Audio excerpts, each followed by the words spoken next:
Sí, vos fíjate qué cosa paradójica. Yo creo que Héctor fue víctima del antisemitismo que yo creo que tenía Bonadío. Solamente así se entiende esa hazaña que significó prohibirle salir del país cuando era público y notorio que necesitaba llevar adelante un tratamiento especial en Estados Unidos. Creo que pocas veces en la historia argentina, y mucho menos en la historia judicial argentina, se produjo un hecho tan aberrante como este. Pero yo quiero hacer un agregado a lo que estaba diciendo Jorge respecto a cómo se organizó la derecha en el mundo y de qué manera llevaron adelante esta embestida contra los gobiernos populares de América Latina y en particular contra el gobierno de Argentina. A mí me tocó ser testigo directo en el Parlamento inglés de una audiencia donde una comisión investigadora interrogó a Alexander Nix, que era la cabeza y el titular de una empresa que ustedes recordarán que se denominaba Cambridge Analytica, que había hecho campañas sucias en el mundo apropiándose, entre otras cosas, de la base de datos de Facebook. Pero ¿por qué traigo a colación esto? Porque en ese interrogatorio el presidente de la comisión, el presidente de la comisión parlamentaria británica, pregunta a este señor si había llevado adelante una campaña en Argentina, y él dice que sí, y le pregunta específicamente si había sido una campaña antikirchnerista, y él dice que sí, y le pregunta si había tenido contacto con Paul Singer, y él dice, bueno, no fue nuestro cliente, pero después nos exhibieron a nosotros un documento de puño y letra de Alexander Nix, donde tomó nota de todo lo que le requería Paul Singer, que era, como ustedes saben, la cabeza más visible de los fondos BID, para llevar adelante la campaña contra la Argentina. Efectivamente, es como dice Cristina Kirchner, esto lo metieron en dos escenarios internacionales. Uno, la puja con los fondos buitres. Ella mostró, y fue muy contundente, las solicitadas que publicaban en El Mundo para asociarla con el terrorismo, para apretarla para que pagara los fondos buitres. Y la otra fue la pelea de Netanyahu con Obama, que creo que recién también algo de eso relataba Jorge, que lo llevó incluso a un hecho inédito, que fue que Netanyahu se fue a Estados Unidos y la derecha norteamericana le habilitó el Parlamento para hacer un discurso contra Obama, porque Obama había reiniciado relaciones con Irán, junto con otros países europeos, para intentar llegar a un acuerdo en materia nuclear y reiniciar las relaciones comerciales. Bueno, en el medio de todo esto quedó atrapada esta causa, y tanto influyeron con los fondos buitres que, entre otras cosas, cuando se descubrió las cuentas que no había declarado Nisman, hay depósitos que provienen de los fondos buitres en esas cuentas que él no declaró. Leopoldo, hablando de la derecha, ¿no? Por ese entonces tenemos en el escenario actual, discúlpeme que lo lleve a la actualidad, tenemos una derecha que no se da por vencida en la Argentina. Recordemos el protagonismo que tuvieron en el último tiempo con la pandemia encima, ¿no? Desafiando todo el tiempo las medidas sanitarias del gobierno. Quisiera escuchar una reflexión sobre la derecha actual en la Argentina.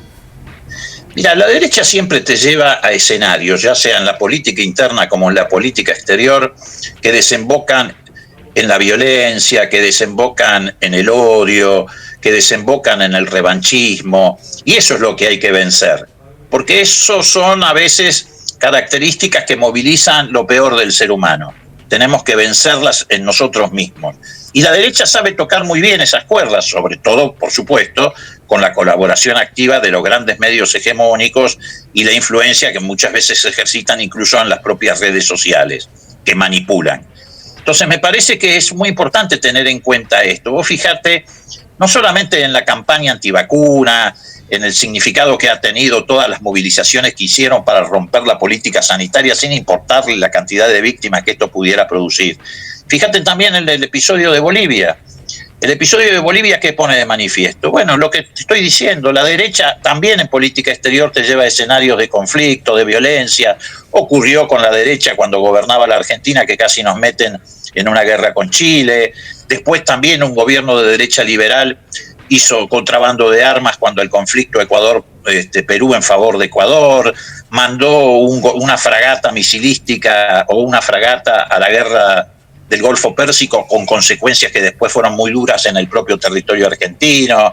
Mientras que los gobiernos nacionales y populares y democráticos trabajan por la paz, por la integración, como hizo Alfonsín cuando se plantó frente a Reagan para impedir la invasión de los contras en Nicaragua, que hubiera sido una tragedia para América Central, o cuando llevó adelante el plebiscito para terminar con el conflicto de Chile, o como hizo Cristina siendo presidenta de la Nación junto con Bachelet, cuando pararon una guerra civil en Bolivia, precisamente cuando se sublevaron algunos gobernadores autonomistas como el de Tarija, o al año siguiente Néstor Kirchner entrando a la selva de Colombia para negociar la entrega de rehenes de la FARC, o el propio Néstor Kirchner en el 2010 ya como secretario general de la UNASUR haciendo que se dieran la mano Chávez y Santos, evitando una guerra entre Venezuela y Colombia. Esta es la diferencia entre ellos y nosotros. Ellos ponen en riesgo no solamente los derechos y garantías, el Estado de Derecho, no solamente la economía, sino que ponen en riesgo la paz. Y cuando se pierde la paz, se pierde la democracia, y ellos lo saben. Moró, quiero volver a Bolivia, porque además es lo más reciente, que recién le preguntaba a mi compañero Adrián y que usted hacía mención. ¿Qué le genera cuando escucha decir a Patricia Bullrich que lo que enviaron era para proteger la embajada argentina en ese país? Es el cinismo que utilizan siempre. A ver, yo no soy un experto militar, pero el sentido común indica que 70.000 postas o municiones no es para defender la embajada. Además ya está comprobado que no fue así. Para defender la embajada se llevaron nada más que 3.000 municiones o postas.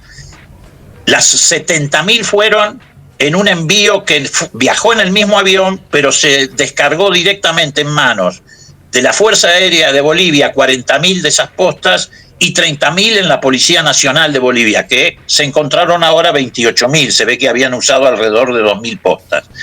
Eso está absolutamente comprobado, con el agravante de que las 70.000 que subieron a último momento al avión, las subieron sin despacho de aduana, es decir, por eso es el delito de contrabando agravado.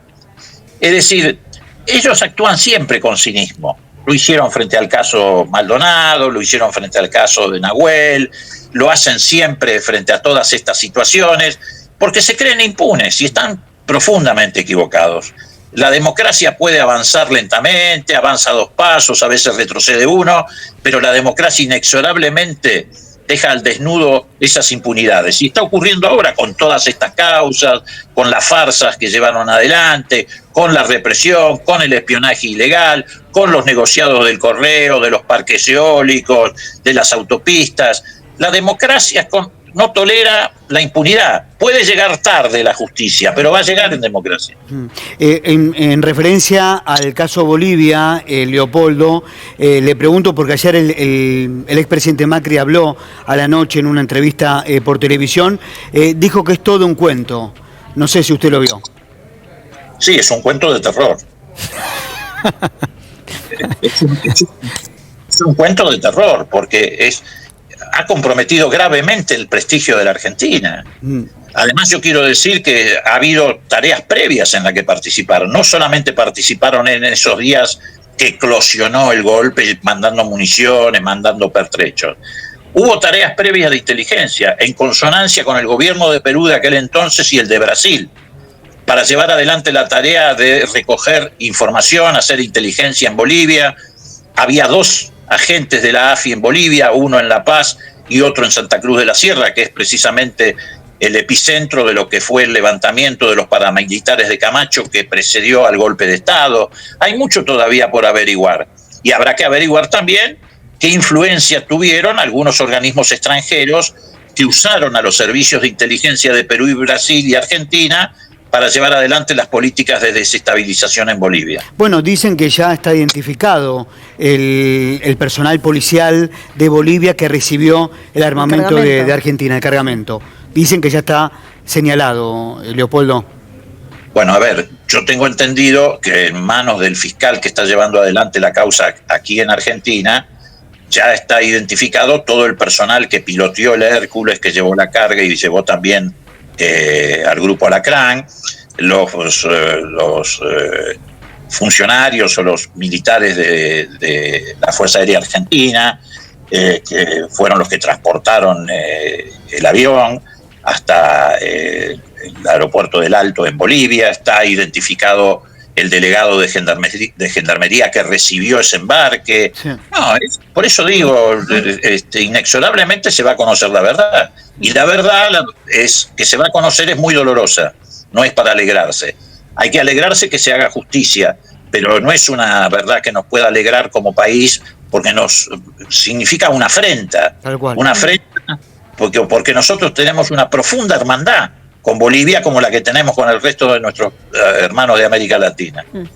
Jorge, quiero volver, está Jorge Albón, que sigue con nosotros acá en el piso, mientras por supuesto está en pantalla de lo que se conoce, de lo poco que se conoce del atentado a la AMIA. ¿Coincide con Jorge?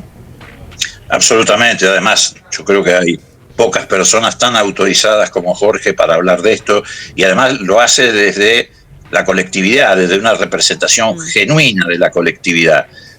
Porque él ha levantado una bandera también muy importante, muy significativa, que ha dejado al desnudo, como dije hace un rato, de qué forma algunos 4, 5, 6, 10, no importa, que estaban al frente de la DAIA, manipularon esto de manera vergonzosa en función de sus propios intereses políticos, partidarios, en beneficio del PRO, para usar, como efectivamente han usado, la memoria de las víctimas de la AMIA en favor de esta manipulación repugnante.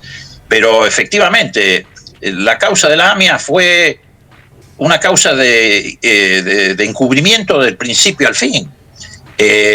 Precisamente por eso es muy difícil avanzar, porque en aquel momento, a diferencia de lo que planteaba Cristina, que ocurrió del 2003 en adelante, el Estado efectivamente fue uno de los agentes más importantes en la tarea del encubrimiento. ¿Qué mayor encubrimiento que sobornar un testigo para que mintiera y desviara la investigación? ¿Qué mayor encubrimiento que delegar la investigación en servicios de otros países?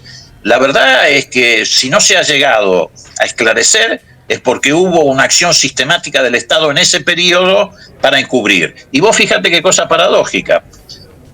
A partir del 2003 se trata de avanzar, se trata de ir desandando ese camino de encubrimiento, se trata de traer a los eventuales responsables a juicio a través de una indagatoria, aunque no se hiciera en el territorio argentino. ¿Y qué sucede?